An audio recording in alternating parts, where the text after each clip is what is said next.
La louange est à Allah, le Seigneur des mondes, et que Allah élève davantage les degrés du prophète Mohammed sallallahu alayhi wa sallam.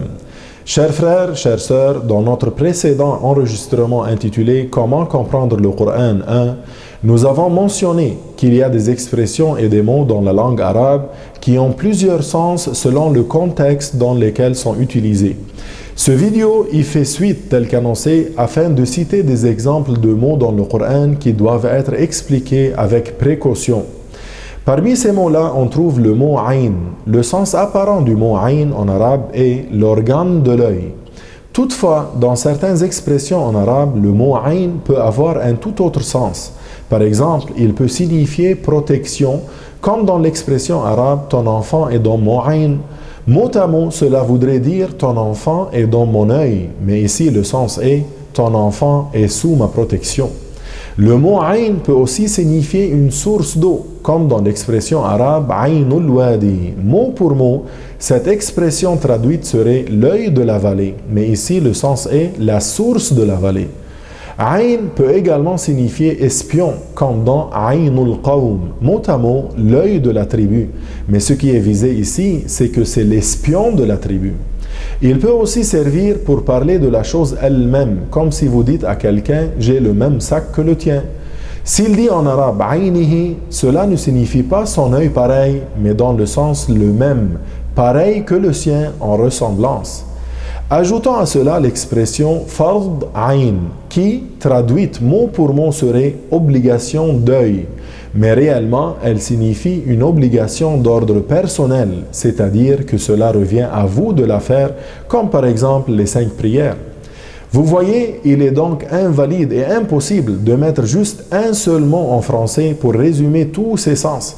Il faut donc, lors de l'explication des versets coraniques, garder le mot « ayn » en arabe lorsqu'il est attribué à Allah sans le traduire mot pour mot, mais plutôt utiliser le français pour en expliquer le sens. Sachez qu'il est donc formellement interdit d'utiliser le terme français « Allah a un œil » pas comme le nôtre. Personne parmi les savants qui ont interprété les expressions du Coran qui contiennent le mot « ayn » attribué à Dieu n'a dit en français « c'est un œil pas comme nos yeux », mais ils en ont plutôt expliqué le sens en français. Parmi leurs explications, il y a que « Aynullah » signifie la protection d'Allah, non pas l'œil de Allah. D'ailleurs, dans leur exégèse, les savants musulmans, lorsqu'ils arrivent au verset 14 de la sourate Al-Qamar, Tajri bi'ayunina, au sujet de l'arche de Noé, ils disent à ce propos qu'ils naviguent par notre ordre et sous notre protection. Bi'ayunina ici signifie donc avec la protection de Dieu. Ces savants parlaient, comprenaient et expliquaient l'arabe à des arabes. Et ce qu'ils ont dit du sens de ce verset, c'est que Allah a protégé l'arche de Noé et effectivement l'arche de Noé était préservée lors du déluge. Prenez note qu'interpréter, ce n'est pas renier le Coran, c'est comprendre le Coran dans son contexte et que cette tâche revient aux savants de l'exégèse et non pas à toute personne sachant lire et écrire l'arabe.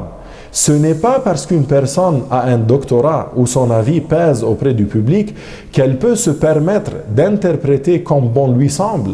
Nous devons toujours nous référer à ce que les savants du tafsir ont dit au sujet de ces versets.